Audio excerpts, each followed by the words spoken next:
Hey, how are you? Thank you. How is? Very good, very good. I'm blessed and highly favored. Hey, ndi blessed and highly favored. Simanyi byogera mu Luganda. Yeah. Yeah.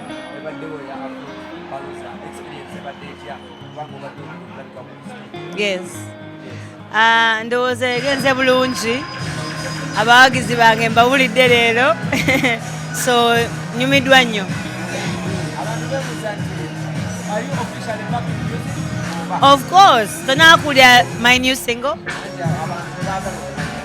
So, na releasing the single yange empya of my EP. And it's coming out in October this month. So Nkomyewo.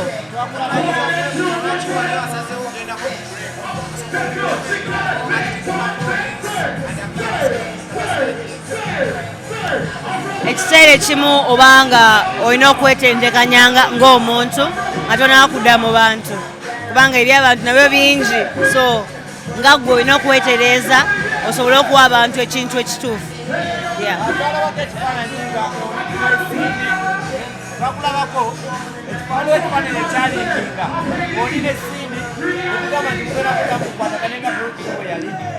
Ne Bluetooth tubeera abamukwano all the time. So bwe tumiitinga kibanga anything nga nawe bw'onaasanga muganda wo n'omubuuzaako.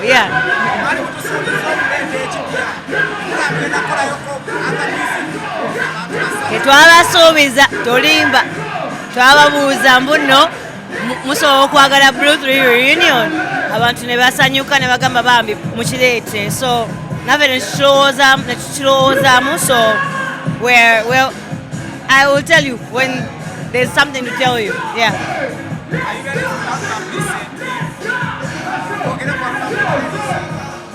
Agenda fuluma this month. Enaka nyimba mukaaga. It's an EP, it's not an album.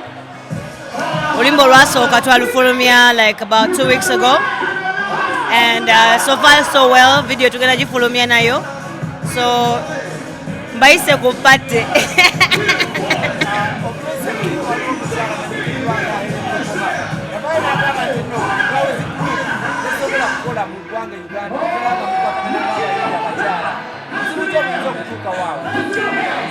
Nze ndowooza kiba kuva mu buteetegeera. Bw'obanga oli muto, it's very easy okubanga ofuna ebintu ebikutawaanya, ebintu ebitiniye, but ne bwe mukula mukitegeera muno kintu kyakukola bwe buti. So I think that kisinziira omuntu abeera abamanaginga kubanga Bluetooth yabeerawo for almost 7-8 years.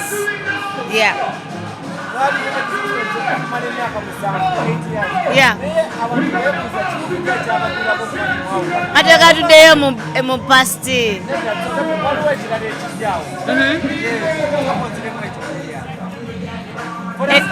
No, fena twafuna obuzibu one or the other. Naye nga Cindy bwe yagenda naffe kyakyankalanyamu group. So was different things sagala biddamu byadda tuli mu present kati.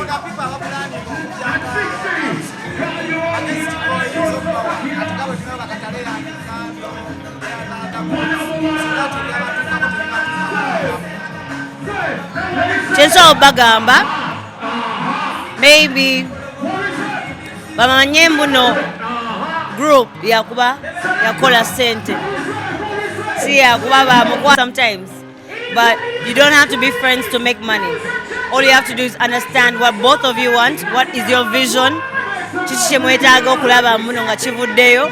That's all that matters.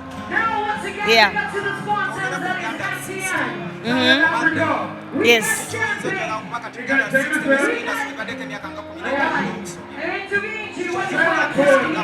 Tonkadianya. No, but I think Uganda yensi emu gye nsinga okwagala, by the way. Ntambudde awantu wangi naye tewali we mpulira nga ndi waka. okitegeera Uganda enkuzizza nsomedde wano nkulidde wano music akulidde wano abantu banjagalidde wano of course banjagala abantu awalala of course newaffe mu Rwanda but Uganda at 60 I am proud kubanga nange ndi muna Uganda you know so I'm proud of where we are but of course ebimu sijja byogerako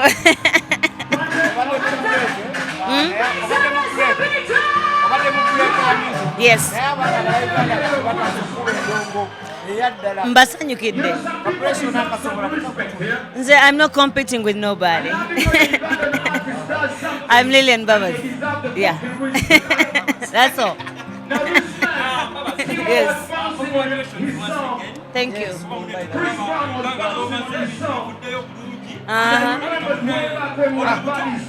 Nzira buto 25. Huh? Ndino buto? You want another baby?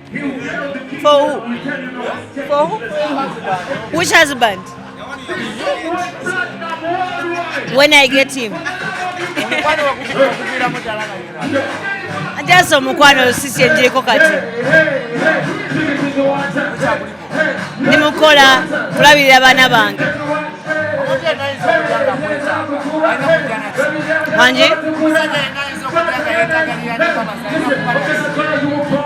Nja kitegera nga mulabi.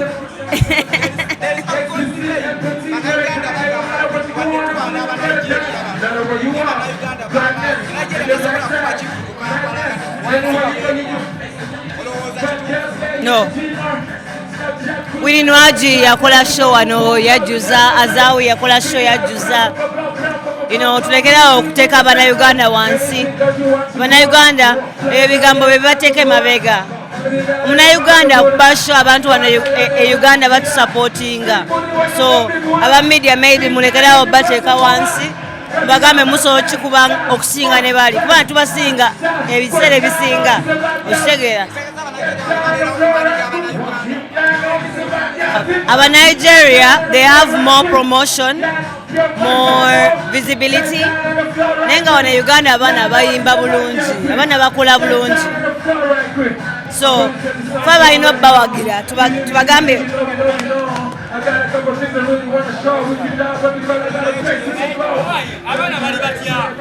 Abana balungi, bali bulungi mukama abakuuma. Yeah.